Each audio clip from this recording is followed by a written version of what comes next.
This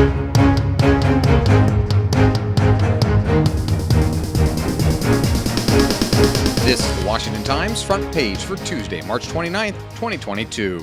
Thanks for joining us. I'm George Gerbo. Russian and Ukrainian delegations are prepared to meet in Turkey for their first attempt at ceasefire talks in more than 2 weeks. National Security Team Leader Guy Taylor reports negotiators are heading guardedly into talks in Istanbul in an effort to reach a ceasefire or a wider agreement to halt the fighting entirely. Ukrainian President Volodymyr Zelensky signaled over the weekend that his government is prepared to discuss several sensitive concessions, including a declaration of neutrality that Russia has demanded. The United States is sending more robust aid as Russia's invasion of Ukraine grinds through its fifth horrific week. The Pentagon announced the deployment of 6 Navy Growler aircraft that specialize in communications jamming operations to bolster NATO's eastern flank. The White House is also calling for $1.6 billion to support Ukraine and assist other countries facing insecurity across Europe and Central Asia because of the war. President Biden has unveiled his $5.8 trillion budget proposal, seeking more funds to fight crime, boost the military, and combat climate change, with new taxes on the wealthy and corporations to pay for it. White House correspondent Jeff Murdoch and congressional correspondent Harris Alec report the president's biggest tax move comes on billionaires, imposing a 20% minimum levy on all income, including gains from unsold assets for Americans that are worth more than $100 million. Other tax plans include raising the top individual income tax rate from 37% to 39.6%, and increasing the corporate tax rate from 21% to 28%. The tax hikes are projected to raise more than $1.7 trillion over the next decade. Overall, the budget reflects a $1.3 trillion decline in federal spending over the current fiscal year, though much of that decrease is from expiring COVID-19 federal assistance programs.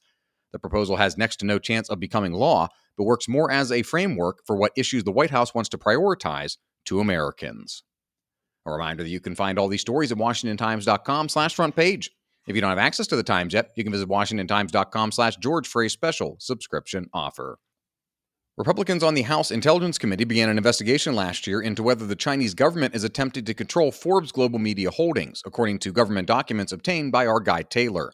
Some committee Republicans grew concerned last year over the prospect of such influence, as executives at the company worked on a deal with a China-based special purpose acquisition firm known as a SPAC. That company, Magnum Opus Acquisition, reportedly received funding from an entity run by the Chinese Communist Party. Forbes Global Media Holdings denies the Intelligence Committee has singled it out, and a spokesperson for the company told Guy that any suggestion of Chinese government influence over Forbes' operations is completely unfounded. And finally, California Congressman Darrell Issa has sent document preservation letters to entities he says were involved with suppressing the story involving a laptop belonging to Hunter Biden. Kerry Pickett reports Issa sent the letters to various people and entities, including Facebook, Twitter, White House Chief of Staff Ron Klain, and former Director of National Intelligence James Clapper. Issa believes those entities coordinated to intentionally suppress the story of the laptop's contents, which was initially reported by the New York Post. The New York Times recently reported that it had verified the authenticity of the emails and other documents on the laptop. Find all of today's front page stories at WashingtonTimes.com/front page or on the Washington Times app, and find us on any major podcast platform. Just search Washington Times in your favorite podcast app. And follow us on Twitter and Instagram at Wash Times for breaking news, sports, commentary, and more. For the Washington Times, I'm George Gerbo.